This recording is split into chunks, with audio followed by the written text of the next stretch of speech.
higit pang mapalakas ang ugnayan ng kapulisan at mamamayan, nagsagawa ng community outreach program at information drive ang mga tauhan ng Arpicado NCR, katuwang ang DICAD Eastern Police District, Pasig City Police Station at Force Multiplier ng Barangay Pinagbuhatan, Pasig City. Layunin ng aktibidad na palawakin ang kaalaman ng komunidad tungkol sa mahalagang batas at isyu ng lipunan. Nagbigay ang kapulisan ng mga lecture ukol sa Anti-Terrorism Law, Safe Space Act, Violation Against Women and Children's Act, Drug Awareness at Anti-Fencing Law. Kasabay nito na mahagi rin ng information, education, and communication materials at food pack sa tinatayang 325 residente ng barangay.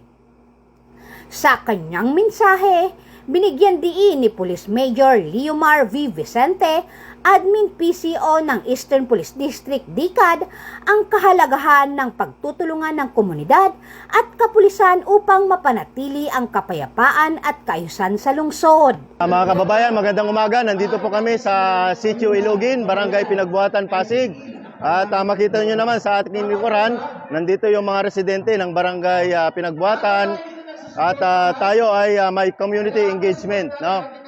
Tayo ay kasalukuyang nagbibigay ng awareness lecture para sa ating mga kababayan tungkol sa BAUSI, anti-bastos law, anti-illegal drugs, terrorism, at mga lecture na pwede na lang pakinabangan para hindi sila maging biktima o kaya maging violator ng batas, no? So maganda itong activity na to kasi dito natin nakakausap ang mga komunidad at mabigyan natin sila ng kaalaman tungkol sa mga batas na dapat nilang isaalang-alang, no? Ang mga ganitong activity ay nakapagbibigay ng magandang epekto sa komunidad para maging lalong peaceful ang ating nasasakupan. Nagpahayag din ng pasasalamat si Kagawad Archie Lucas sa mga kapulisan at iba pang ahensya na naging katuwang sa nasabing programa. Nagpapasalamat po kami sa pamumuno ng aming Kapitan Robin Salandanan. Nagpapasalamat po kami sa Arpicado at dahil napili kami na isa sa benepisyaro ng inyong programa. Gayon din po sa mga kapulisan natin sa Pasig at sa mga Force Multiplier at sa mga tumulong po dito na maging maayos at maging maganda po yung ating programa. Muli po, mula po sa Barangay Council ng Pinagbuhatan, nagpapasalamat po kami sa kapulisan natin sa pagbisita po sa aming barangay. Nagbahagi rin ng mensahe si Ginang Leonisa Masangkay, residente ng lugar. Nagpapasalamat po ako sa araw na ito na ang ating kapulisan po ay nagpatupad po sila ng programa para ituro po sa atin ang kaalaman na hindi natin sila dapat kakatakutan. Sila po yung ating partner, kakampi sa buhay. Ang dapat natin katakutan po ay ang mga masamang tao. Hindi po sila, kasi kaibigan po natin sila. Sa 911 na po tayo tatawag para po na mas matugunan agad ng ating mga problema. Ang mamensahe po sa mga pulis, sa ating mga kapulisan, alam ko po napakabuti na ating kapulisan, din naman lahat po na nasasangkot sa masamang gawain. Marami pa rin po ang mas mabubuting kapulisan natin at mapagmahal sa mamamayan. Kaya tulungan po natin sila na mapanatili ang kaayusan, katahimikan, kapayapaan sa ating lugar.